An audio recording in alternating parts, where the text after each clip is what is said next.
Creo que lo perdimos, ¿no? Me parece que se le salió Sí. por el internet.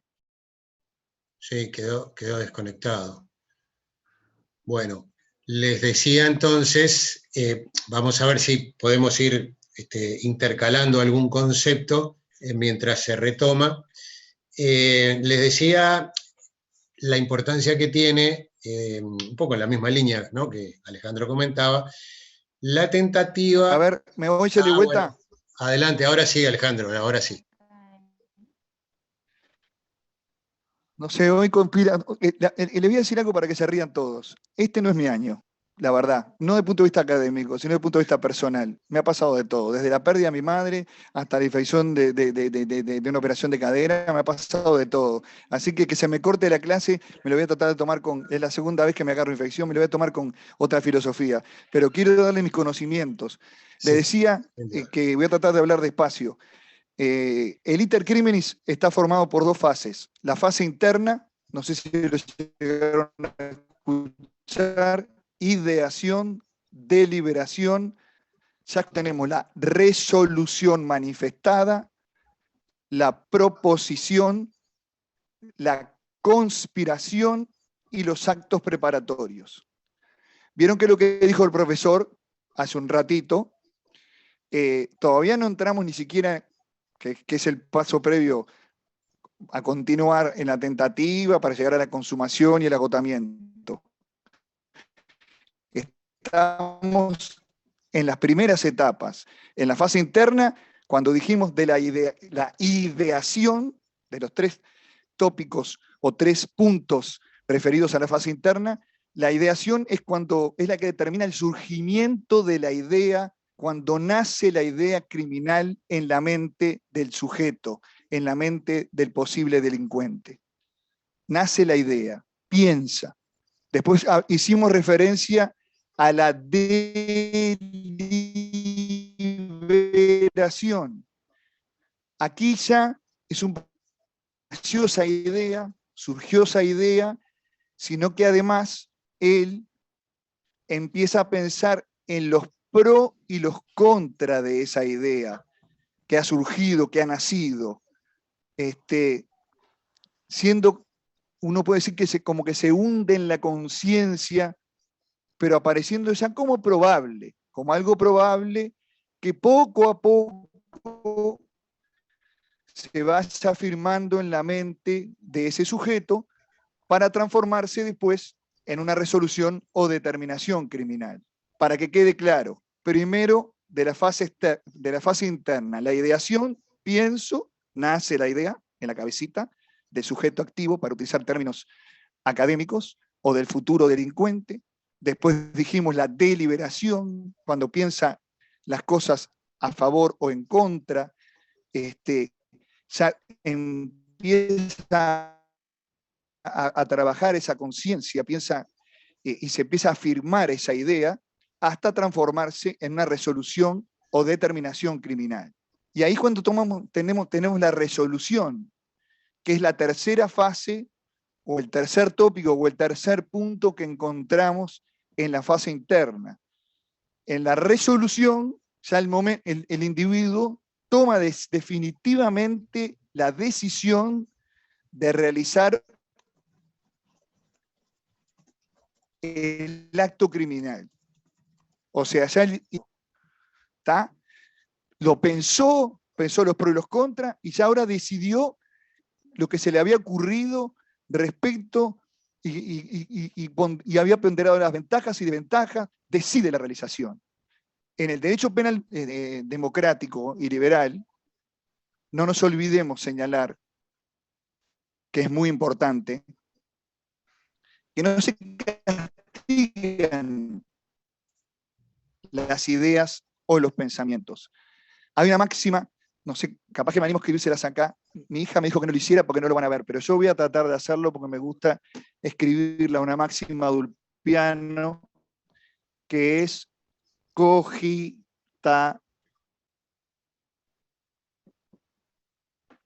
Con negro va a ser mejor. Profe, se corta bastante. Sí. Y no te puedo lograr entender bien. Y me da lástima porque ¿Qué disparate? le estás metiendo mucha onda. Voy a tener que movilizarme a la cocina. Voy a hacer una cosa, me voy a ir a la cocina de mi casa. Capaz que si apaga la cámara es mejor, profe.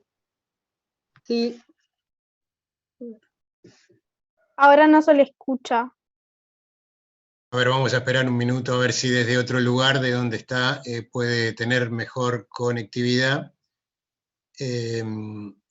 Y si no, sí, es verdad, a veces con la cámara, sin cámara, puede ser que esté mejor se pueda escuchar mejor. Vamos a esperar un momento. Les decía entonces, hay dos fases, ¿verdad? Fase interna y fase externa. Cada una de estas fases tiene importancia en la medida en que solamente cuando se exterioriza la idea es punible.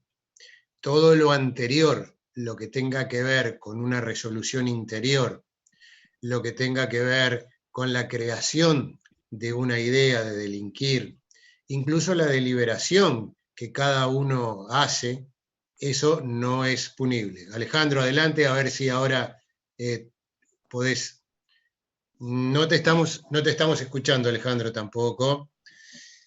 Les decía entonces que cualquiera de esas instancias de la fase interna no son punibles para el derecho penal.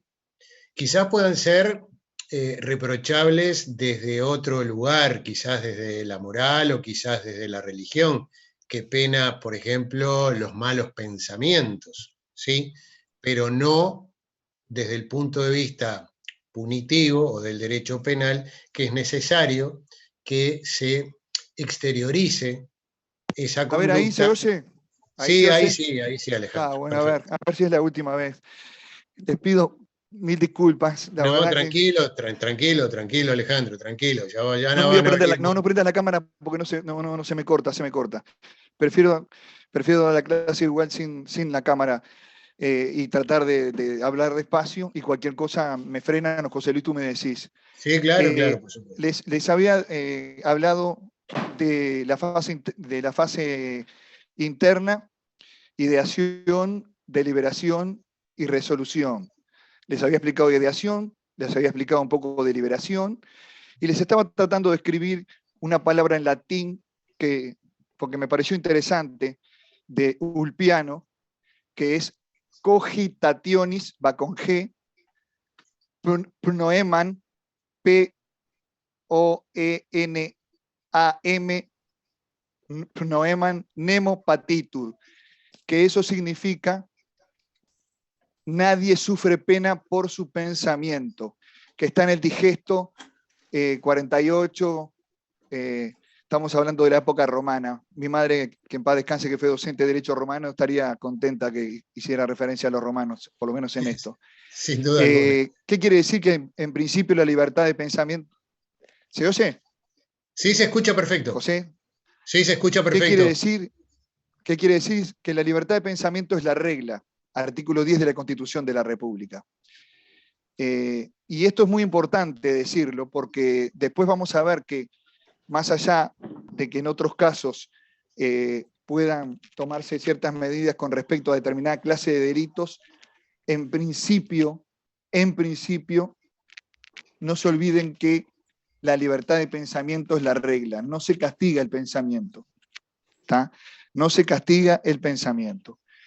Después teníamos la fase externa, que supone ya la aparición en el mundo exterior de la resolución criminal, a la cual hacíamos referencia. Primero nació, después pensó los pros y los contras, y después tomó la resolución. Que se compone también de distintos momentos.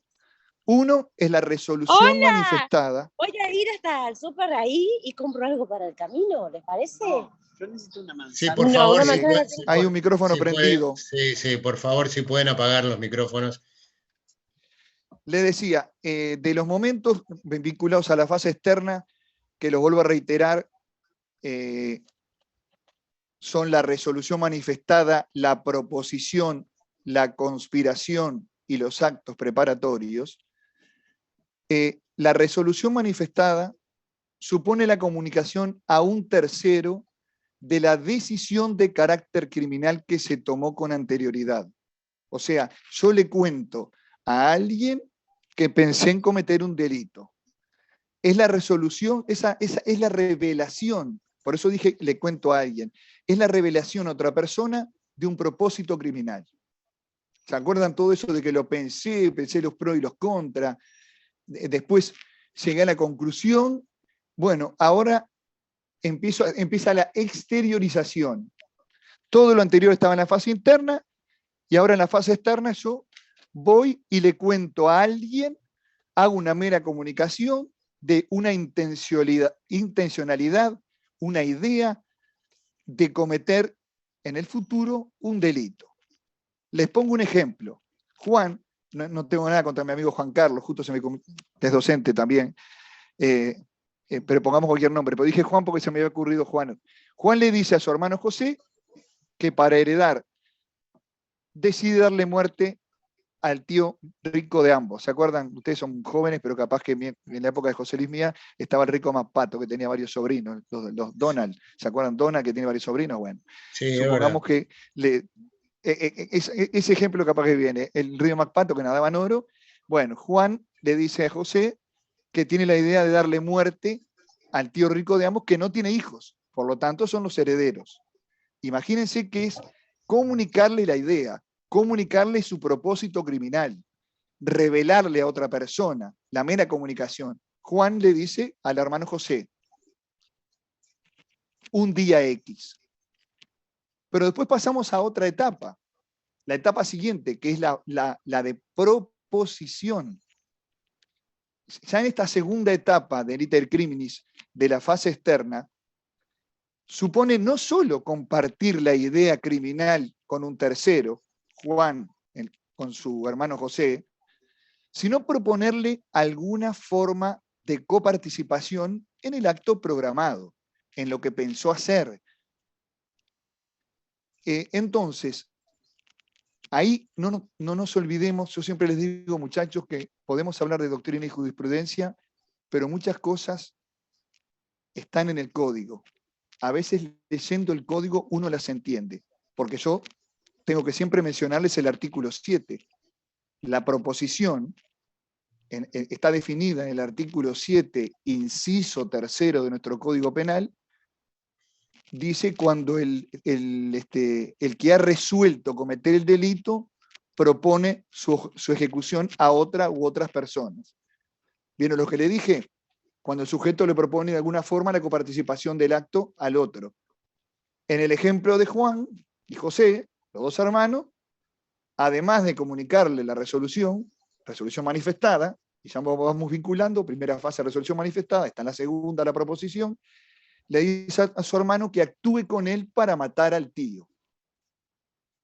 ¿Va quedando claro, muchachos, o voy muy rápido? No, vas bárbaro, Alejandro. De todas maneras, aprovecho la interrupción para decirte que Germán está levantando la mano y quiere hacerte una pregunta. Adelante, Germán. Dale, Germán. ¿Qué tal, Alejandro? ¿Todo bien? Te consulto. Todo bien. Con respecto a la parte de resolución manifestada, en esa etapa ya puede ser punible penalmente, ¿verdad? En el caso de ser un tentado o no corresponde. Lo que pasa es que no llegamos ahí. Yo te lo voy a desarrollar en algún momento. Perdona, profe, entonces. Prefiero no adelantarme muchas cosas porque después vamos a hablar de la conspiración, seguir acto preparatorio y algunos delitos que se castigan y hay distintas legislaciones. Pero te puedo adelantar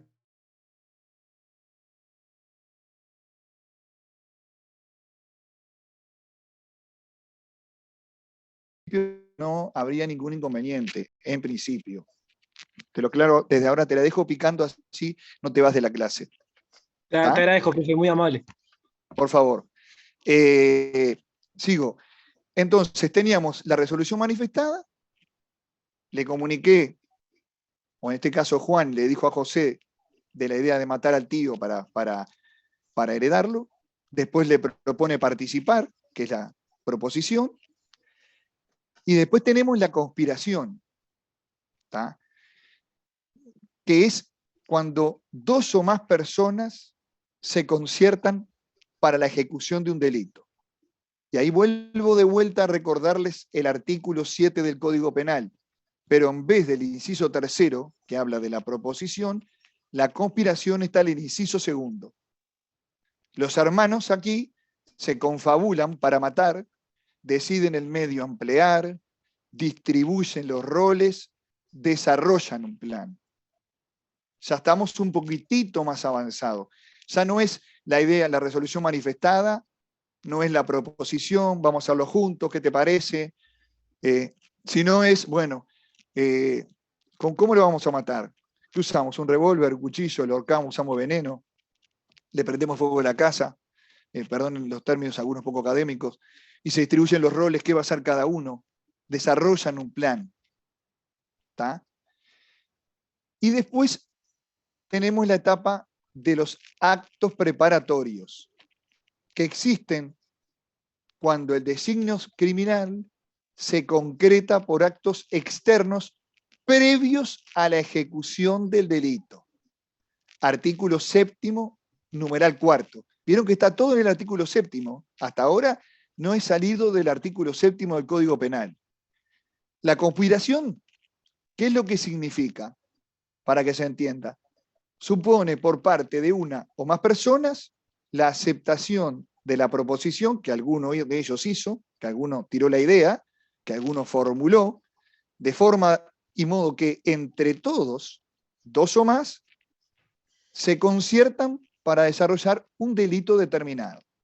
Ejemplo, comprar armas, venenos, confesión de croquis o planos, seguimiento de las víctimas. Ingresamos en la etapa de actos preparatorios, porque ya son actos materiales exteriores, pero previos al comienzo de ejecución. Y ustedes van a decir, ¿qué parecidos son los actos preparatorios de la conspiración? No, no son iguales, porque en la conspiración, como les dije, dos o más personas se conciertan, en este caso los dos hermanitos que le nombré, Juan y José, se confabulan, deciden el medio a emplear, no es que salieron a comprarlo. Dijeron, bueno, si lo matamos con un arma, va a ser con un revólver, pero no salieron. Dijeron, bueno, ¿quién entra a la casa? Entro yo con el revólver, vos te quedas afuera. Desarrollan el plan. Eso era la conspiración. Ya aquí en los actos preparatorios, uno de los dos por lo menos va a comprar el arma, si es un arma o si es veneno, y el otro hace los croquis de la casa porque él vive en el apartamento en el 5º piso, ¿cómo podemos hacer para llegar que no nos vea el portero? Yo me quedo en tal lugar, el otro se queda en el otro lugar. Estamos en una etapa previa al comienzo de ejecución. La proposición, ahí le voy a contestar al compañero, la conspiración y el acto preparatorio por mandato legal solo son punibles en los casos en que ésta los pene, especialmente. Eso dice el artículo 7, numeral 1. O sea que la proposición, la conspiración y el acto preparatorio, solamente la ley dice, la ley uruguaya me refiero, cuándo y respecto de qué delitos se castigan. La regla es, por lo tanto, no castigar los actos anteriores al comienzo de ejecución, de forma y modo, o de tal forma que la tentativa marca el límite del castigo por una conducta anterior a la consumación. Les repito el concepto. Ni la proposición, ni la conspiración, ni el acto preparatorio por mandato legal son punibles. Son punibles significa que no son castigables, según el artículo 7, inciso 1 del Código Penal. Salvo en los casos que la ley los pene especialmente. Después se los voy a mencionar. Pero vamos piano piano, si va lontano. ¿Y cuál es el límite? ¿Cuál es el límite previo al castigo de la consumación? La regla, por lo tanto, es no castigar los actos anteriores al comienzo de ejecución. O sea, en principio no son castigables ni la fase interna ni la fase externa, y el límite de comienzo de castigo es la tentativa. De paso les adelanto que la tentativa está en el artículo 5º del Código Penal. Ese es el límite del castigo por una conducta anterior a la consumación. ¿Voy bien o voy rápido? No, vas excelentemente bien, Alejandro. De todas maneras, Sigo. aprovecho este momento Dale. para decirte que María del Carmen que levantó la mano y quiere hacerte una consulta. Adelante, María del Carmen. Dale, María Carmen. Yo pido disculpas porque me engancho y no miro las manos. Dale. No, tranquilo, tranquilo. Para eso estamos, para también visualizar Dale. ese aspecto. Buenas tardes. No, o sea que el acto preparatorio viene a ser la concreción de esas ideas que se van forjando en la conspiración. Exacto, pero ya se realizan algunos actos externos. Ahí está. Como por ejemplo, ¿cuáles ejemplos te puse? De esas ideas. Claro, pero comprar un arma, balas. Exacto, como dice la compañera. Veneno, lo que ya realizo algunos actos externos. Voy a comprar el arma. ¿Entendés? Voy a comprar el arma. Eso es un acto preparatorio de un futuro delito de homicidio. Es la manifestación externa. Exacto.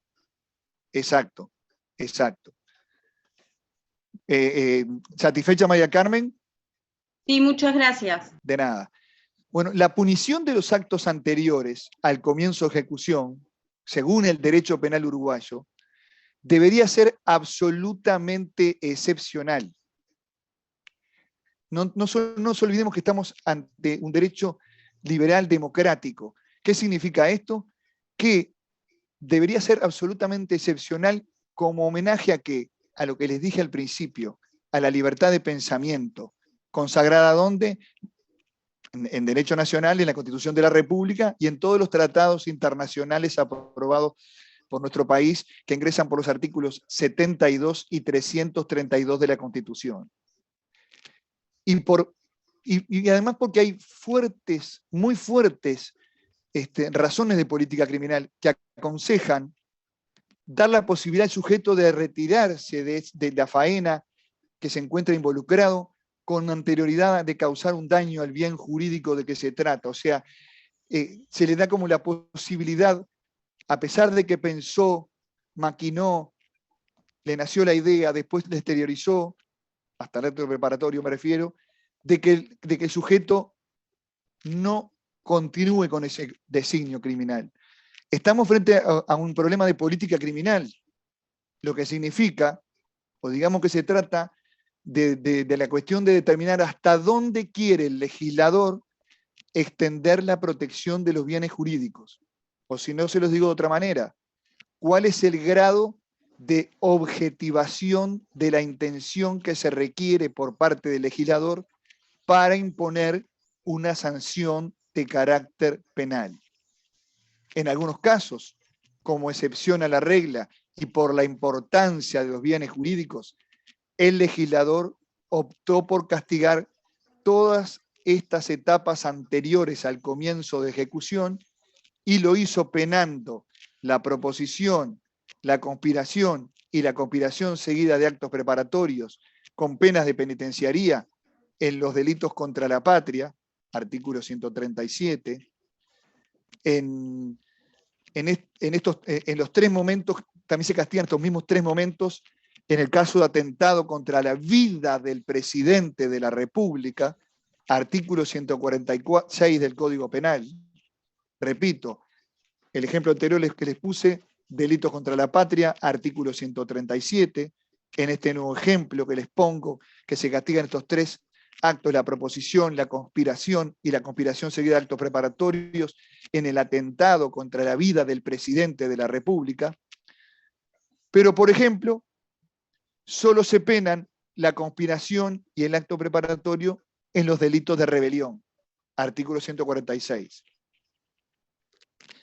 También, eso les va a aparecer porque están en el PowerPoint de José Luis y después se renueva, en una ley de urgencia 17.243 del 29 de junio del 2000, en el artículo 72, castigaba la conspiración seguida de actos preparatorios para los delitos de rapiña y copamiento.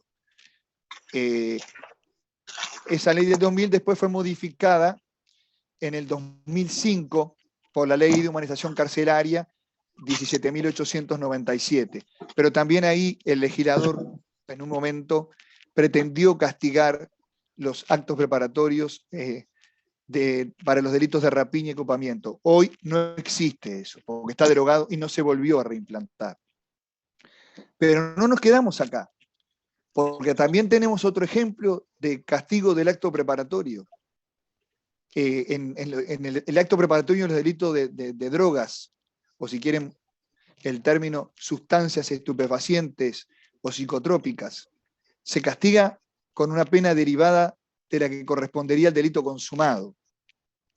Artículo 37 de la ley original 14.294, que a pesar de las modificaciones se sigue llamando Decreto Ley 14.294. Ahí ven que también se castiga el acto preparatorio. Pero para que quede claro, ustedes ven que específicamente el legislador fue el que dispuso en qué casos se castigaban las etapas previas al límite. ¿Cuál era el límite que les dije? La tentativa. El límite, todo lo anterior no se castiga, salvo excepcionalmente. Y les puse unos ejemplos, como son los delitos contra la patria, el delito contra el atentado contra el presidente de la República, el delito de rebelión, el caso del delito, el acto preparatorio en el delito de drogas. Y también fue muy importante la modificación del delito de asociación para delinquir en la Ley de Seguridad Ciudadana 16.707, el artículo 150, porque hizo una modificación. No estamos en penal 2, sino hablaríamos de la banda criminal, un delito que lo heredamos de la época española, el Código Español, etcétera, que sería interesante cuando estemos en la parte especial explicarlo mejor, pero para no atomizarlos. Por ejemplo, el doctor Langón piensa que con esta modificación del delito de asociación para delinquir, vino a castigar toda conspiración criminal, solo que bajo el rubro asociación para delinquir. Cuando dos personas se asocian, aunque sea para cometer un delito en el futuro, quedan atrapadas por asociación para delinquir. Si van a la redacción del 150 lo van a encontrar. Toda persona que se asocia por ese mismo hecho se concierta para ejecutar un crimen. Y ese concierto es la esencia, en realidad, de la conspiración. Por lo cual, parece un principio diferente que supone el castigo de la conspiración. En términos norteamericanos sería conspiracy crime. Se escribe conspiracy con Y al final, crimen de crime. O sea que en cualquier caso de delito, propiciándose así una interpretación abrogatoria, de esos partidarios el doctor Langón, no todos acompañan, del artículo 7º, inciso 3º. Incluso él hace referencia a que le parece más correcto la disposición, pero con la advertencia de que todos los que conspiraren serán castigados en un futuro como asociados para delinquir, puesto que no se ve cómo se puede lograr diferenciar de asociarse de la concertación, toda vez que basta para que se realice el tipo con asociarse para cometer el delito. O sea que no se ve cómo se puede lograr diferenciar el hecho de asociarse de la concertación, toda vez que basta para que se realice el tipo con asociarse para cometer el delito. En definitiva, si esta interpretación es aceptada o fuera aceptada, había un caso claro de anticipación del momento consumativo en la asociación para delinquir, ya que quedaría en etapa de consumación lo que ontológicamente sería una mera conducta conspirativa. Se los voy a traducir en el lenguaje que me gusta traducirlo a mí. Con la modificación del artículo 150 del Código Penal, para el ilustrado ex catedrático y fallecido, con la modificación, la nueva redacción parecería que la conspiración, la mera conspiración para cometer o concertación para cometer un delito sería castigable, independientemente de que después se perpetre o no ese delito. Sí les puedo decir que en la práctica, cuando se cometen uno o más delitos, o a veces un delito, he visto en jurisprudencia, y me puede apoyar Juan Carlos y también capaz que José Luis, que además de tipificarle o imputarle es atribuirle, ponerle en la carga de uno, el delito de rapiña con privación de libertad acopamiento, o el delito de rapiña, o el delito de porte y tenencia de armas, más el delito de rapiña agravada, porte y tenencia de armas residente, la asociación para delinquir para cometer ese delito. Lo cual no me llama la atención. Entonces, podemos pensar que, sin perjuicio de todo lo que dijimos, de que de regla toda fase interna resulta impune, en principio, que la mera proposición se castiga en forma excepcional, para ir un poco entendiendo lo que decimos, del mismo modo que el acto preparatorio, el límite inferior queda fijado, el límite inferior de la punibilidad o del castigo, queda fijado en el comienzo de la ejecución, con las salvedades de las faltas que solo se castigan cuando son consumadas. ¿Qué quiero decir con esto? Que en principio lo que se castiga el límite es la tentativa, salvo los casos excepcionales que el código, o el legislador mejor dicho, los estableció, que ya los mencioné en el ejemplo, y por algo hacíamos referencia a determinada cantidad de delitos.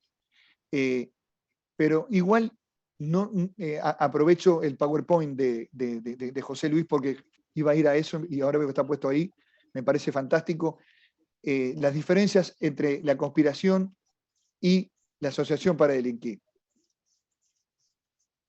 La conspiración es cuando dos personas conciertan, dos o más personas se conciertan para la ejecución del delito. Me gusta ahí que pone sábado de noche rapiña del almacén.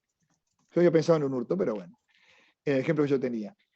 Y el 150, los que se asociaren para cometer uno o más delitos serán castigados por el simple hecho de la asociación. Ahora, yo me pregunto, y me gusta siempre vincular todo lo que venimos dando hasta ahora, ¿cómo nosotros podemos saber si dos individuos, pongámosle el profesor y yo, o cualquiera de ustedes estudiantes, nos estamos asociando para cometer un delito? Hago la pregunta, ¿cómo hacemos para saber? ¿Cómo hace la justicia? ¿Cómo hace el fiscal para tratar de pensar que se asociaron para cometer el delito? ¿O en realidad solamente conspiraron? ¿Alguno que se anime a levantar la manito? Sí, hay quienes levantaron la mano, primero Germán y después Manuel. Bueno, Germán. Profe, lo mío era una pregunta, así que lo dejo al compañero Manuel que te responda nomás. Dale. Adelante, Manuel. Manuel. Sí, sí, pienso que es una línea fina y es difícil de definir. Digo, al momento de consumado el hecho, digo, pienso que sería con pruebas, ya sea, digamos, mensajes de texto, etcétera, llamadas o demás, digo, que involucren a la persona como que está planificando, asociándose como para cometer el acto, porque de otra manera es un poco difícil de dictaminar en qué momento pasa de una conspiración, o sea, una asociación para consumar el hecho, ¿no? Exacto. Me gustó el ejemplo que pusiste, porque yo lo primero que pensé, dije, bueno, están en una casa, están conversando, toman unas copas, hablan, planifican, y después no hicieron nada. Pero en realidad, si pensamos para vincular el derecho penal todo en elemento subjetivo y elemento objetivo, desde el punto de vista subjetivo, hay una intención, recuerden la intención ajustada al resultado, el elemento volitivo, conciencia y voluntad, partamos de la base de que ambos son mayores de edad, o sea que no son inimputables, después daremos la imputabilidad o inimputabilidad, conciencia y voluntad dirigida a un resultado, elemento subjetivo, queremos cometer el delito. Pero me cae la policía y me hace un allanamiento, si ninguno de los dos, ni Juan ni yo, decimos, no, estábamos pensando en ir a darle al almacén, salvo que existan, como tú decís, los mensajes de texto o de WhatsApp, que hoy en día es una prueba muy utilizada, no hay nada por escrito, no podemos pensar en una asociación. En que yo pensaría ahí más en una conspiración. Estamos concertando, pensando, pero no hay, porque es muy fina. Por eso Langón critica y dice que él es partidario de que ahora no existe más la conspiración, es directamente asociación para delinquir, por la reacción que le dio el código. Y no quiero dejar sin la palabra a Germán, que tiene mano levantada, pido disculpas. Perfecto, y después a Eugenia. Por favor, profe. Mi consulta iba un poco por ese lado. Te iba a preguntar si la línea es muy delgada en cuanto cuando es una tentativa o no. Te iba a preguntar qué piensa el derecho internacional con respecto a esto. ¿Tiene una idea clara o es también un poco paria? Bueno, el derecho internacional es muy variado. Y te voy a decir una cosa que le aprendí a un querido profesor Pelle. El derecho penal en todas partes del mundo es diferente. Llamémosle Estados Unidos, por hablar del norte, llamemos de Europa. Yo te invito a leer en algún momento lo que es el derecho penal del enemigo y tú vas a ver que con el famoso derecho penal del enemigo de Gunther Jakob te castigan hasta por pensar. Y se presume que sos terrorista, se castiga todo. Entonces, no podemos comparar algunas legislaciones. Prefiero pensar en las legislaciones, uno que es más partidario de un derecho penal mínimo en algunos aspectos, o liberal, y no tan castigador y punitivista. Creemos que el límite de la tentativa está correcto y que para determinados delitos de extrema gravedad, no una asociación para delinquir, pero sí el atentado a la vida de un presidente de la República, sí unos delitos que vinculan, delitos contra la patria que en realidad están vinculados contra el Estado, ¿no? Contra el derrocamiento de un Estado. Podemos pensar en castigar los momentos anteriores, pero después el resto de los delitos existe la libertad de pensamiento. Todos podemos tener pensamientos, voy a ser un poco religioso capaz, impuros o negativos, porque si no por el simple deseo de pensar, pero caramba, la verdad que este año me fue tan mal que ojalá que le pase esto a fulanito de tal. Lo pienso, tendría que ser castigado. Si yo me pasó todo lo que me pasó, quiero que le pase a fulanito. Me parece que sería un retraso, sobre todo pensando no solamente en las normas internacionales, sino en la Constitución de la República y en los límites, y en no ser castigador de todo. Uno que no es castigador de todo, sino castigador de las lesiones a bienes jurídicos importantes, o a delitos importantes. Si adelantamos el momento de consumación o si castigamos momentos anteriores a la tentativa, que es el límite, repito, de ahí arranca el castigo, o sea, la regla es la tentativa, de la tentativa para adelante. La regla es la libertad de pensamiento. Salvo los casos excepcionales que yo les puse, no se castiga lo anterior. Solo que el legislador lo haya puesto como una de las formas castigables dada la naturaleza o importancia del bien jurídico a proteger, que para mí no es el caso de la asociación para delinquir, ¿no? No es el caso. Luis, una manito la veo, ¿viste? Ahora vi la mano. Perdona, Alejandro, Eugenia estaba antes, y perdona, Luis. Perdón. Sí, perdón. Eugenia, no, pero igual, buenas noches primero que nada, pero lo que yo iba a decir, el profe más o menos lo dijo, pero una cosa que me llamó la atención, y capaz me estoy equivocando, es que una diferencia capaz que puede ser un poco vista, es la estructura, porque la asociación para delinquir tiene una estructura muy clara, o sea, es organizado, y la conspiración, como por ejemplo la rapiña, es algo que se da, o sea, la estructura como se da es muy común, cómo se realiza o cómo se consume el delito. Permitime contestarle rápidamente. Me interesó mucho lo que acabas de decir, valoro tu participación, y el ejemplo que puso José Luis abajo de la cantidad digo macaquitos, pero con respeto, dibujitos, no me salía la palabra, dibujitos, dibujitos, porque originalmente la Asociación para Delinquir significaba ya una organización criminal, porque viene de banda criminal, de la época española.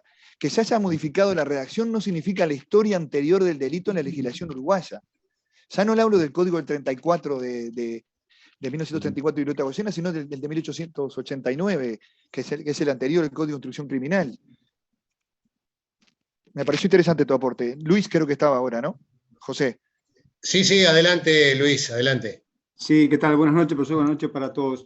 Estaba pensando en cuanto a a ese aspecto, digamos, de penar, como en algunas legislaciones, esa duda en cuanto a ese límite entre, bueno, lo que es la libertad de pensamiento y, por ejemplo, cuando estamos hablando de la asociación. Interpreto que de alguna manera la asociación ya no sería solamente esa libertad de pensamiento en llevar adelante un delito, sino exteriorizarlo de alguna manera en un grupo donde se asignan de alguna manera esos roles, o por supuesto estamos hablando de aquellos delitos específicos de extrema gravedad. Creo que ahí interesaría mucho Coincido. Ese aspecto coincido.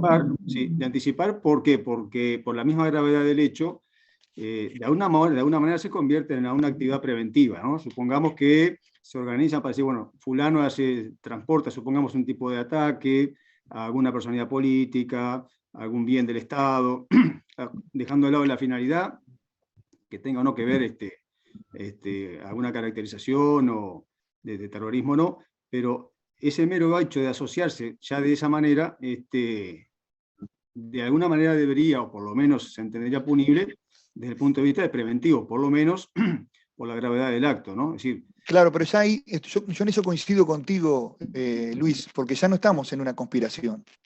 claro. Ya no estamos en dos personas que conciertan la ejecución. Tú ya me hablaste de una organización. Ya cuando se habla de una organización, por eso es importante, le hablé de los macaquitos o los dibujitos, justamente, ya cuando hay una organización es porque hay una asociación para delinquir. Claro. Y entonces ya hay determinados roles establecidos. No se olviden, después lo vamos a ver más adelante, que gracias al famoso plan de autor, se pudo castigar desde el número 1, se podía castigar desde el número 1 de la mafia para abajo a todos. Claro.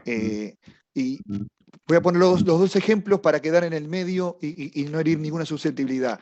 El mismo ejemplo sirve para castigar desde el que da la primera orden, libro que les recomiendo leer de el periodista Alfonso Leza, primera orden que dio el expresidente Goyo Álvarez, que permitió ser castigado por delito de lesa humanidad, como si le hubiera dado un líder de un movimiento guerrillero uruguayo hacia abajo. Hacia abajo. Plan de autor, hay una organización y ahí hay una asociación para delinquir. Que se les tipificaba el delito ya desde esa época. Asociación para delinquir independientemente de otros delitos al MLN. Claro. Entonces, en el ejemplo que tú pones, es claro, yo no tengo dudas, porque estamos hablando de que se distribuyen roles, quién tiene las armas, quién espera a alguien, quién hace esto, quién hace aquello, quién hace lo otro. En el ejemplo que puso acá José Luis, José Luis porque nos conocemos hace más de 20 años, ¿no? Es bien claro, porque pone el ejemplo de dos sujetos que hablan por teléfono o que están juntos, y yo les puse un ejemplo más sencillo, estamos los dos tomando agua, porque si digo vino, cerveza, whisky van a pensar mal, pero si es un sábado probablemente esté tomando algún elixir con mi señora esposa, y le digo, vos sabés que podríamos hacer una estafa, ahora que están de moda, las estafas por internet, que dicho sea de paso, fui víctima yo de estafa, así que puedo contarlo, el hecho, no voy a contar el hecho por una tarjeta, y tomando un poco de vino, en una cena íntima, podíamos no sé cuánto, y obtener determinado dinero, y bueno, nos hacemos un lindo viaje. Claro. Eso es una conspiración, no una asociación para delinquir. En el ejemplo que tú me pones, Luis, es claro, estamos hablando de una organización, independientemente si sea para atacar un banco o para atacar al Estado o a las instituciones del Estado. Yo en eso comparto. Claro. Sí, también ya mirándolo un poquito, quizás, no digo de política criminal, pero si lo pensamos desde el punto de vista de esa clase de hechos o de actos de semejante naturaleza o de gravedad, en la hipótesis de que no se llegara a penar, supongamos que realmente ocurriera un hecho de esa característica, ¿verdad? Y estoy pensando en la pregunta anterior que decía, bueno, ¿cómo hacemos nosotros para saber desde el punto de vista, digamos, del análisis de si es delito o no, si dos personas se están asociando o no? Bueno, se me ocurre que a veces hay instancias donde puede tener la policía la información y...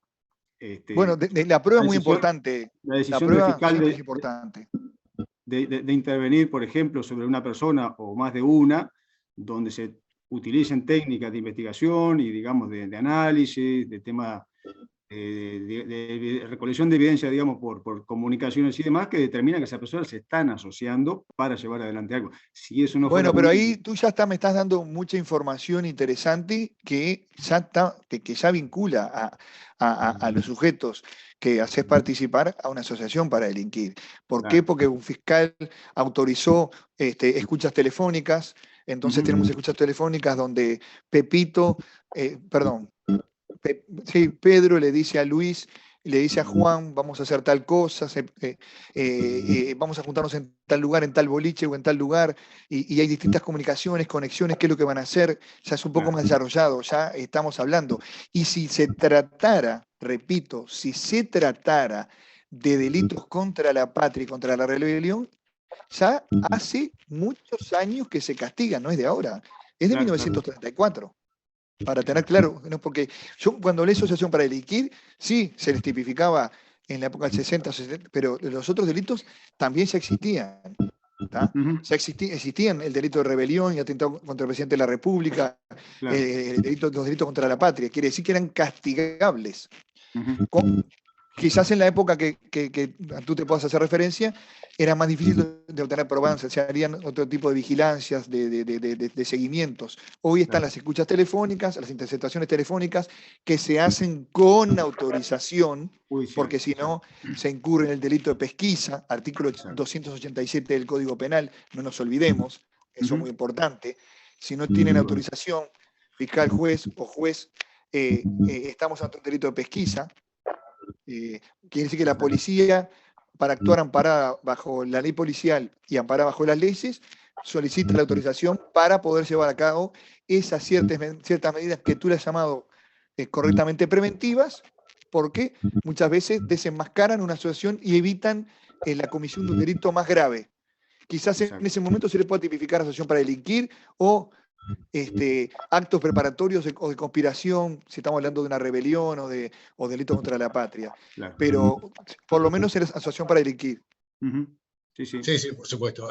Alejandro, y me permito agregar a lo que tú decías y a lo que Luis decía también, que la jurisprudencia en general ha optado también en los casos donde se condena por asociación para delinquir, establecer la cantidad de integrantes, por ejemplo, establecer el jefe que se tiene, establecer la duración que durante cuánto tiempo se han mantenido juntos, establecer la naturaleza del delito, por ejemplo, porque no es lo mismo que varias personas estén organizadas durante un tiempo para el tráfico de órganos, o para el tráfico de personas, o para el proxenetismo, que alguien que concierte para un hurto, por ejemplo. Entonces, en la cantidad, en la calidad, en la duración, de hecho, también es un criterio que normalmente puede servir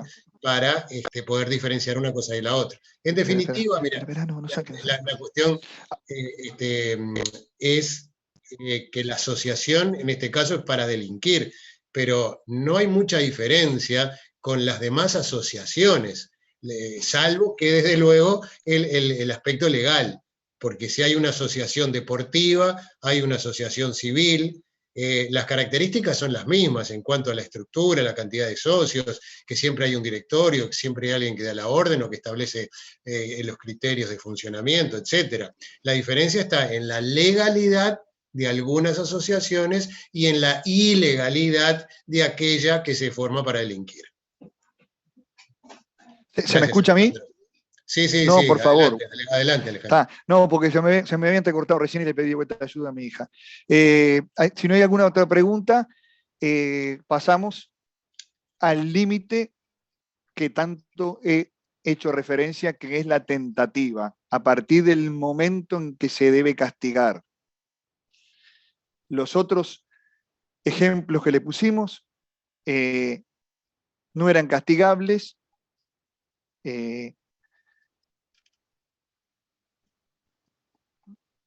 Vamos a hablar del comienzo de ejecución y, por supuesto, hacer referencia a los actos preparatorios. Como bien les había dicho yo hoy, los actos preparatorios también están en el artículo 7. Así como vimos, hicimos referencia en varios de los momentos de la fase interna-externa, los actos preparatorios se configuran cuando el designio criminal se concreta por actos externos previos a la ejecución del delito. El tema crucial en materia de tentativa es determinar con la máxima precisión posible el límite que separa el acto preparatorio del comienzo de ejecución. Pero antes de ir a las teorías que marcan la diferencia de cada una, vamos. Bien, gracias a quien si es tan amable el compañero. Les decía que vamos a hablar de lo que la doctrina, jurisprudencia uruguaya y la ley uruguaya marca el límite del castigo. La regla es que lo anterior, o sea, no se castiga salvo los casos excepcionales referidos o mencionados dentro del intercriminis de la fase interna y la fase externa. El límite es la tentativa, el comienzo de ejecución. ¿Y qué es la tentativa? La tentativa, muchos dicen o hacen referencia o denominan, es amplificador del tipo, porque en todos los delitos que admiten el grado tentativa, basta la definición habitual de la conducta referida al delito consumado para que quede atrapado también, sin necesidad de otra explicación, en mérito exclusivamente a lo dispuesto por el artículo 5, el grado tentativa. ¿Vieron lo que dice el artículo 5? Que perfecto lo puso José Luis ahí.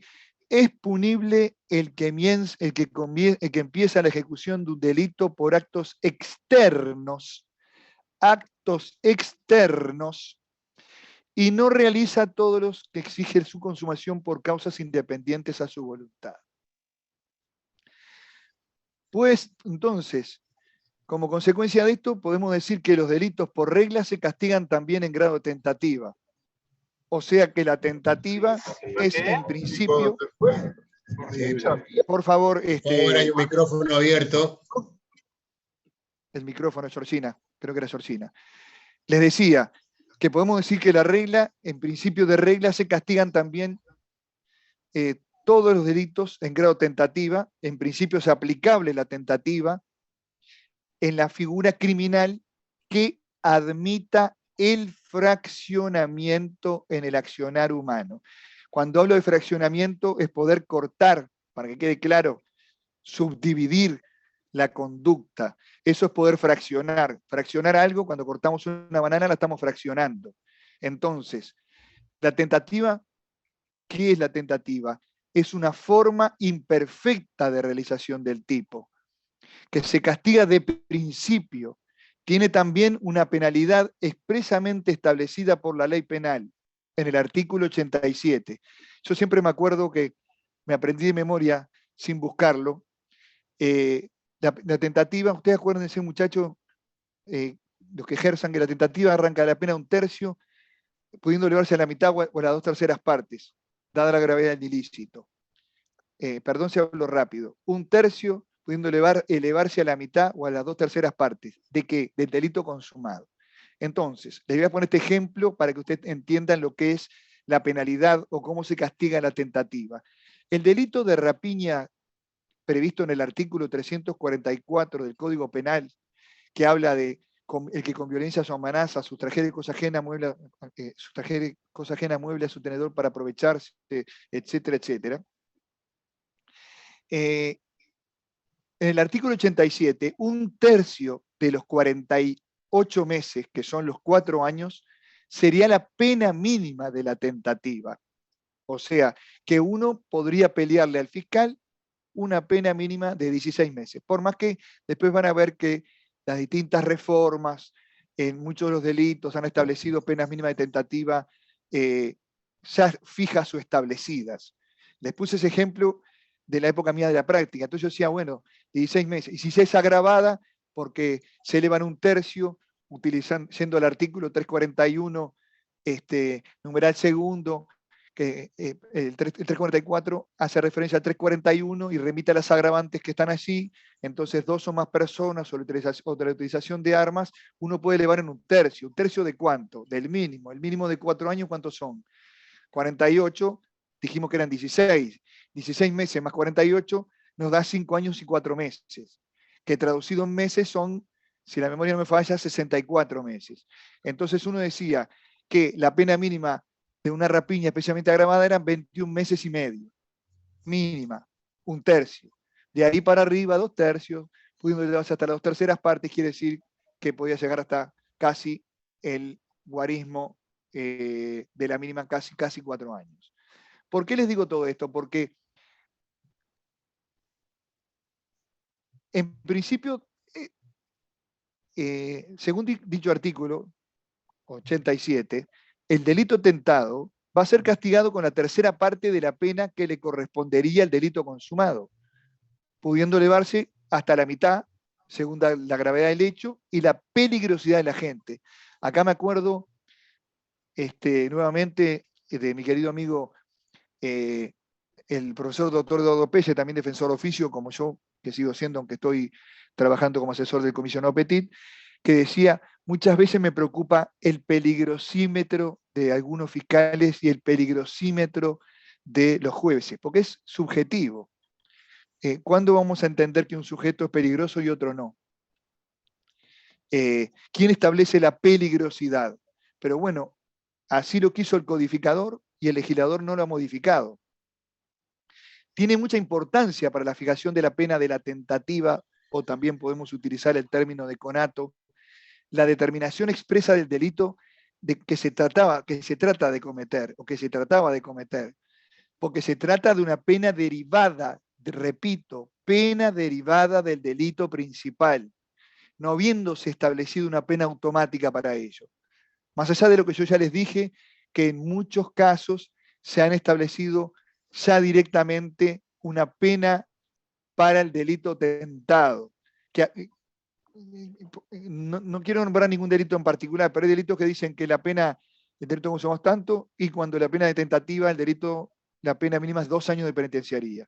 Ahí ya no podemos ir a hacer en la individualización de la pena, hacer el guarismo viendo el artículo 5º y el artículo 87, que refiere a la pena para el delito tentado, porque ya nos la trae establecida. ¿Se entiende lo que les digo, muchachos? La pena de la tentativa es una pena derivada. Quiere decir que si yo cometo un delito de hurto en grado de tentativa, porque, por ejemplo, fui con una ganzúa a abrir la puerta de una casa, rompí una ventana, o con una ganzúa traté de abrir un auto y en ese momento soy sorprendido, causas ajenas a mi voluntad, recuerden lo que dice el código, fui sorprendido infraganti delito o en flagrancia propia impropia, muy interesante desarrollarlo también. Fui sorprendido por la policía o por el propietario y detenido, arresto ciudadano, que está admitido. El delito no está consumado. Hay comienzo de ejecución, rompí la ventana de la casa para entrar y justo me agarra la policía. O con una ganzúa traté de abrir una puerta, o traté de abrir la puerta de casa de una vivienda, o de un apartamento, o de un auto. Hay comienzo de ejecución porque trato de abrir. Pero causas ajenas a mi voluntad interrumpen. Tenemos un delito de hurto en grado de tentativa, especialmente agravado por cosa puesta al público, en el caso del vehículo, o especialmente agravado por casa-habitación, en el caso de casa-habitación. Pero, y ahí me tengo que remitir al artículo 87 para establecer la pena de la tentativa. porque no vamos a arrancar de la pena mínima, vamos a arrancar de 1/3 o, dada la gravedad, pudiera hasta la mitad o hasta las 2/3 partes. En los casos de la llamada tentativa acabada o delito frustrado, el disvalor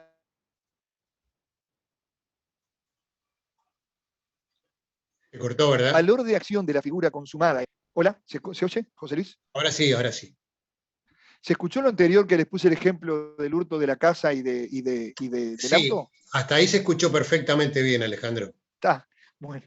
Por las dudas vos decime, José Luis, porque yo Sí, claro. Sí, lo que por me supuesto. interesa es, y si voy muy rápido me avisan, trato de hablar pausado, lento. En realidad, José Luis, que me conoce, a mí en la clase me gusta caminar la clase hasta el fondo y escribir en el pizarrón. Esta época moderna me ha llevado a hablar más pausado, pero trato tenemos las dificultades del internet. Pero bueno, seguimos. Les decía, en los casos de tentativa acabada o delito frustrado, el disvalor de acción de la figura consumada y de la tentada es el mismo. No obstante lo cual, y en reconocimiento al principio del desvalor del resultado y al sentimiento de la comunidad que toma en cuenta los hechos ocurridos para considerar la gravedad, los delitos tentados han recibido tradicionalmente, por lo menos hasta estos últimos tiempos, una penalidad dulcificada respecto del consumado, tal cual resulta de nuestra legislación positiva nacional.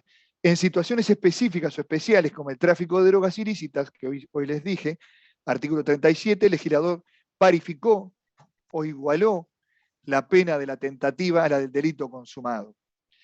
Se castigan de igual forma la tentativa y la consumación.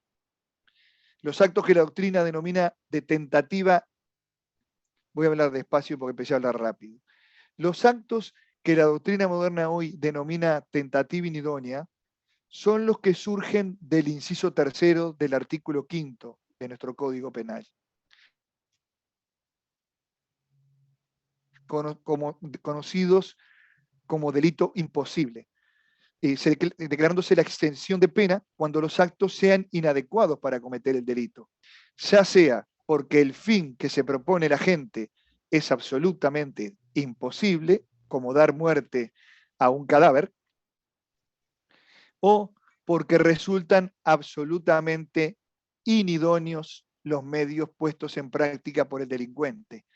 Matar por un conjuro mágico, o con un cuchillo de cartón, o por suministrar agua azucarada. Esos son unos lindos ejemplos que me parecieron interesantes. La tentativa inidónea o delito imposible, igual que el desistimiento voluntario, es una verdadera excusa absolutoria. Lo voy a volver a repetir porque es importante este concepto, antes de tratar de explicarlo. La tentativa inidónea o delito imposible, igual que el desistimiento voluntario, es una verdadera excusa absolutoria, que resulta ser una consecuencia del principio liberal de protección exclusiva de nuestros bienes jurídicos. Atento que cualquiera sea el reproche que pueda formularse a la personalidad del actor, la conducta debe quedar impune por falta de puesta en peligro del bien jurídico. ¿Cuáles eran los ejemplos que les puse? Entre nosotros, la ejecución de un delito imposible tiene la consecuencia de facultar al juez, porque no se crean que todos quedamos impunes de todo. Entre nosotros, la ejecución de un delito imposible tiene la consecuencia de facultar al juez para adoptar respecto del agente o del sujeto activo medidas de seguridad preventivas si lo considera peligroso. Otra vez el peligrosímetro. ¿Cómo determinamos la peligrosidad? Bueno, criterio subjetivo del juez, o quizás le mande a hacer una pericia psiquiátrica a través de sus peritos auxiliares técnicos forenses. Esto está establecido respecto al delito imposible en el artículo 5, numeral 3, y artículo 92, inciso 3. ¿Y en qué consisten esas medidas que facultan al juez, esas medidas de seguridad preventivas?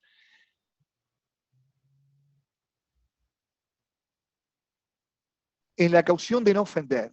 ¿Y en qué consiste? En presentar un fiador abonado, o sea, en definitiva un amigo, que responda de que no ejecutará el mal que se trataba de precaver, se obliga a satisfacer, si lo causare, la cantidad que haya fijado el juez en la sentencia.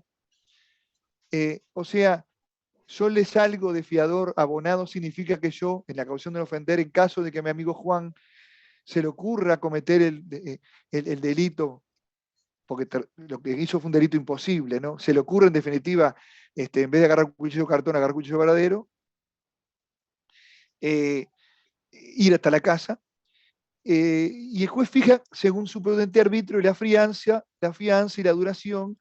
Si no la tiene el penado, se le impone la sujeción, o sea, la vigilancia de la policía, por un término prudencial.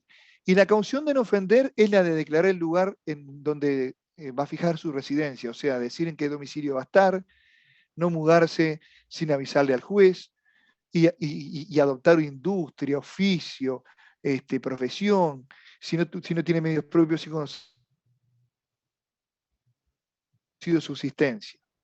En la práctica, realmente, hoy en día, estos casos no llegan al juzgado, los delitos imposibles, dada la multiplicidad o cantidad desde hace 10, 15, 20, 25, 30 años de delitos que se denuncian a diario en nuestro país. Son difíciles de encontrar. Un ejemplo, profe. Pero les decía, para que quede claro, el delito o delito imposible, igual que el desistimiento voluntario, es una verdadera excusa absolutoria. ¿Está? ¿Por qué? Porque lo que se busca o resulta es de que se proteja o se mantenga el principio liberal de protección exclusiva de bienes jurídicos. Si no hubo riesgo, no se puso en peligro un bien jurídico, no hay por qué castigar.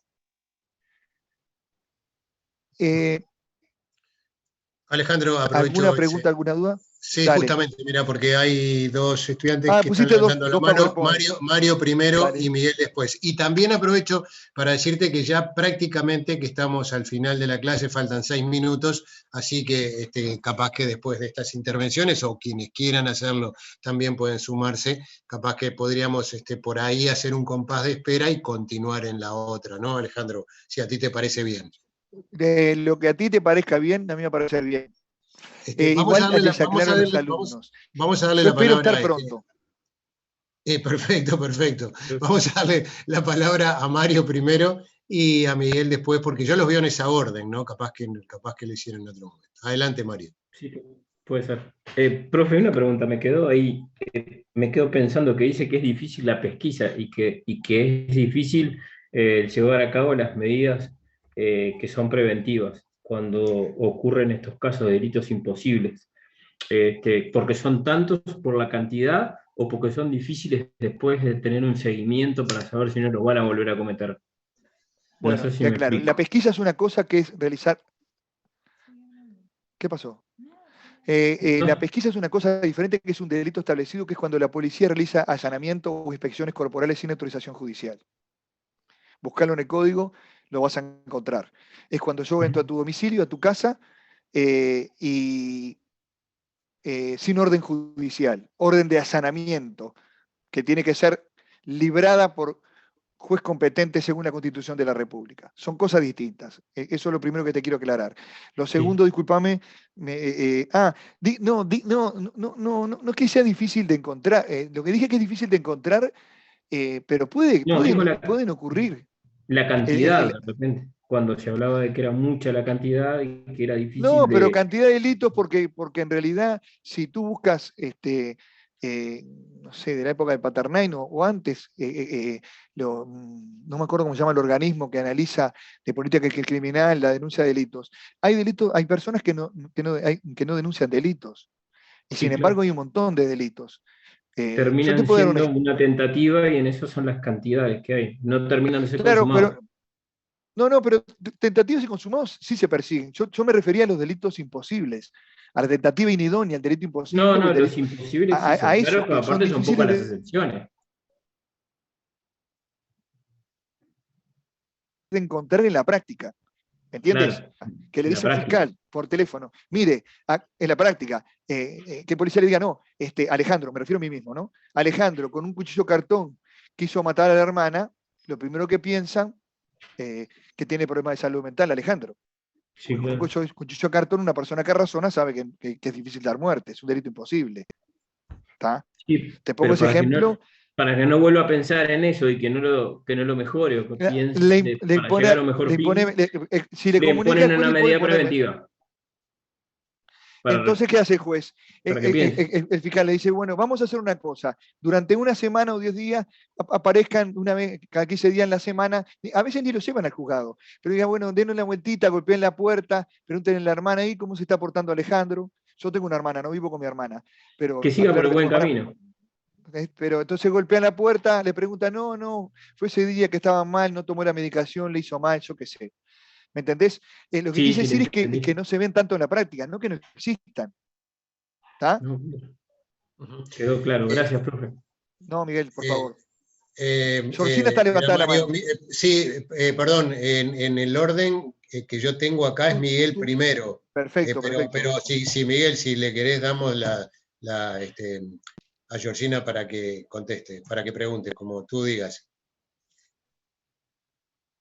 Como quiera, Hola. profe, como quiera, es lo mismo. Yo iba a hacer Bueno, adelante, Miguel, adelante. Profe, ¿podría aplicarse este tema, por ejemplo, en el caso de atentado a Cristina Kirchner, la presidenta de Argentina, que, por ejemplo, se descubrió que el arma que se quería atentar a la presidenta no servía para nada, o sea, por ejemplo, podría caer en un delito de imposible en formato de... Lo que pasa es que ahí no te olvides de una cosa muy La presidenta, importante, que en nuestro, si fuera nuestra legislación, ¿no? No conozco la legislación argentina in totum, conozco algunos delitos, pero no te olvides que en el caso nuestro de conspiración, de acto preparatorio, atentado a la vida del presidente de la República, esta no es presidente, es vicepresidente, ¿está? Pero si es considerado un delito contra la patria, habría que ver. Atentar contra el vicepresidente, la vicepresidenta es la presidenta de la Asamblea General. No estoy defendiendo, hablo de política criminal, muchachos. Sí, claro. Sí, en nuestro país habría que ver si no es castigable. Porque, bueno, eso surge del elemento subjetivo, el elemento volitivo. Si en realidad él, con la otra chica, la novia, y no me acuerdo si había otra persona más, conspiraron, planificaron y armaron todo eso, castigable cuando se trata de delitos contra la patria y también contra el atentado del presidente de la República. Resultó ser un delito imposible porque el arma no le funcionó, pero yo no sé, ¿el arma no funcionaba efectivamente o no le funcionó en el momento y no le salió el disparo? Efectivamente no funcionaba, profe. Se investigó y no funcionaba. Por eso lo tomé como imposible. No, está interesante lo que planteas. Habría que ver qué es lo que castiga la ley argentina. Sí, sí. También se trató la discusión en el tema de la tentativa inacabada, ¿no? Exacto. Exacto. Muchas gracias, profe. Contigo. De nada. Georgina, adelante. No, por el chat me contestaron algo parecido a lo que Miguel estaba comentando. Si es un arma de juguete, por ejemplo, ahí yo no sé, se supone que se lo tendría que absolver porque no puede matar a nadie. Pero al mismo tiempo en el chat me decían, no sé si usted, profesor, me contestaron que se imputa por tentativa de rapiña. Pero entonces, ¿el arma de juguete es tentativa o es imposible que se pueda concretar? Te voy a explicar para que entiendas, Georgina. En el ejemplo que tú pones de la rapiña, te voy a dar un ejemplo. A mí me pasó muchas veces, si tú vas a la definición de armas propias e impropias del 293 del Código Penal, vas a saber las que causan daño, no te voy a toda la definición para no atomizarte. Si yo voy a cometer una rapiña con un arma de juguete, no importa si es un arma de juguete, porque tú no te olvides que el delito de rapiña es con violencias o amenazas. Yo alcanzo con decirte a ti, Georgina, dame tu celular o te rompo la cabeza y cometo el delito de rapiña. Tú no me lo das, o por causas independientes a mi voluntad me atrapan, yo cometo el delito de tentativa de rapiña. Si yo te apunto con un arma de juguete y te estoy solicitando que me des el celular, aunque sea un arma de juguete, yo cometo una tentativa de rapiña simple. Simple. ¿Está? En el caso del otro, es dar muerte. Dar muerte no se puede dar muerte con un arma de juguete ni con un cuchillo de cartón. Son cosas diferentes. Por eso puse ejemplos específicos. Perfecto.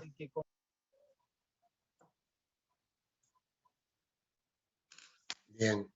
¿Se cortó ahí, me parece? Muchas gracias. No, no, muchas por favor. gracias. No, por favor. Bueno. Bien, no sé sigo, José Luis. No, yo te diría, si a ti te parece bien, de hacer un compás de espera, porque estamos en la hora, estamos pasados incluso 2 minutos, y así, bueno, respetamos por si algún estudiante tiene que conectarse a alguna otra clase, damos un tiempo razonable para eso, y bueno, y cumplimos además con lo que se necesita. Yo tengo 7 y 22. ¿A qué hora tiene que terminar? ¿No es a las 7:30? 19 y 20. Ah, perdón. Pido disculpas yo a los alumnos y a ti. No, tranquilo. Bueno, yo, de todas formas... quedan cosas pendientes, ¿no? Bueno, la idea mía es... Quedan cosas pendientes que vamos a llegar, de hablar el fundamento y determinación del acto de tentativa, el elemento subjetivo, objetivo, las teorías, todo eso, si lo arrancamos, lo vamos a dejar por la mitad, que no vale la pena, y bueno, hablar de la idoneidad de los medios, la sociedad del fin, tentativa inidónea, todo eso, y lo dejamos por acá. No, yo quería advertir porque de corazón quiero el jueves poder dar la clase, pero yo, como le avisé al profesor y me gusta, voy a ver si puedo prender la cámara y logran escucharme. Además, yo he tenido la mala suerte de ser operado. ¿Me escuchan? Sí, te escuchamos, claro. De prótesis de cadera, y vuelvo a tener infección.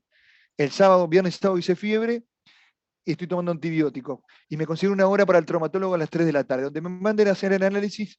Igual doy la clase desde el celular, que no es lo mismo, pero me encantaría darla hoy así y poder prender la computadora y que me puedan escuchar, o si no, puedo prender la cámara para que no se tranque darles la clase, porque tengo interés en terminar de darles la clase, porque me gusta. Y espero no haberlos eso se aburrido. llama vocación docente, Alejandro. Vocación docente, te agradezco, porque además coincide con mi cumpleaños el jueves, por eso quiero dar la clase. Sí, ya lo sé, ya lo sé. Pero les agradezco a todos la atención. No, por favor, perdón. Y bueno, sepan que muchas veces sepan que muchas veces yo trato de contestar en las preguntas lo más rápido que puedo en el chat. Se habrán dado cuenta que muchas veces respondo. Hoy espero que las preguntas, sé que mis compañeros, tanto Juan Carlos o Adriana, que también ayudan, contestan, o Luis, hayan podido ayudar un poco en esa parte, que yo hacer todo al mismo tiempo imposible. Pero contestarle las preguntas así, en el ida y vuelta, que José Luis me ha dado la palabra, la verdad que fue maravilloso. Lorena, tenés la manito levantada, Lorena. Lorena Sí. Fabiana Centena, José Luis. Sí, claro. Sí, buenas noches. No, algo rapidito, que para mí, con respecto a lo que tú explicabas, y con respecto al derecho nuestro, no es para mí una tentativa inidónea lo que le pasó a Cristina Fernández, porque el arma no era de juguete, el arma era de verdad y la intención la tuvo de matarla. Nada más que eso. Es interesante tu planteo. Quizás lo que le faltó es tomar la precaución de saber si funcionaba o no. Porque todo lo demás lo desarrolló. La conspiración, seguida la ideación, todo lo que la ideación, la deliberación, la resolución manifestada, todo lo que hablamos de la fase interna, la fase externa, la conspiración, porque participan varios, y después hay un comienzo de ejecución que por actos podría pensarse que hubo tentativa. Muy interesante, Lorena, tu punto de vista. Sí, porque la bala como que picó, no salió, entonces, pero la intención sí que la tuvo. Al menos fue lo que a mí me pareció. Y efectuar el disparo, lo vamos a ver en la clase que viene, es dar comienzo a ejecución al delito. ¿Está bien? Y el planteo defensista tendría que ser delito imposible. El planteo fiscal, defendido de esa manera, y la realidad objetiva, como docente te diría que si es cierto que efectuó el disparo y no era un arma de juguete, no estamos ante un delito imposible. Hay un comienzo de ejecución y es una tentativa de homicidio. Vemos si es agravado, no es agravado. Eso depende de la legislación argentina. Aquí sí, porque la ley urgente de conciliación, por ejemplo, estableció distintas agravantes cometidos contra funcionarios del Poder Legislativo, Judicial, fiscales, policías, etc. Pena de 15 a 30, para que tengan una idea. En fin, me gusta escuchar ambas campanas, tanto la posibilidad de poder pensar o razonar para hacer una defensa de un delito imposible, como de que hay toda la ideación, maquinación, toda la conspiración, comienzo, ejecución, y queda en tentativa porque no se llega a consumar porque no da muerte, lógicamente. Para que esa consumación tiene que dar muerte. El delito que fácil se agota es el delito de homicidio, se consume y se agota al mismo tiempo, cuando muere la persona. Después lo vamos a explicar cuando demos esas otras etapas. No sé, José Luis, si te parece, dejamos por acá. Sí, claro, claro. Muchachos, yo les agradezco a todos la atención prestada y les pido disculpas por todos los inconvenientes técnicos. No, al contrario, Muchas gracias. Alejandro, muy buen desarrollo, una Gracias. clase motivacional y dado con humanidad y sentimientos, que es lo que siempre perdura, y creo que hay que rescatar esos aspectos. Así que gracias a vos, gracias a los demás compañeros que también estuvieron ayudando en los chats. Perdón, bueno, muchas un gracias a saludo Juan todos los Carlos, mi amigo estudiantes. Adriana, a Luis, que yo no los vi, pero estoy seguro que de alguna Sí, manera sí. ayudaron, y a ti. Y a Nancy, que Nancy también, participaste. Nancy Nancy también. Con gusto, Alejandro. Así Muchas gracias, que, amigo. por favor, que pasen todos muy bien. Muchas gracias a Nos estamos todos. viendo. Un abrazo y saludos. Que pasen bien. Abrazo. Gracias, profe. Chao, chao.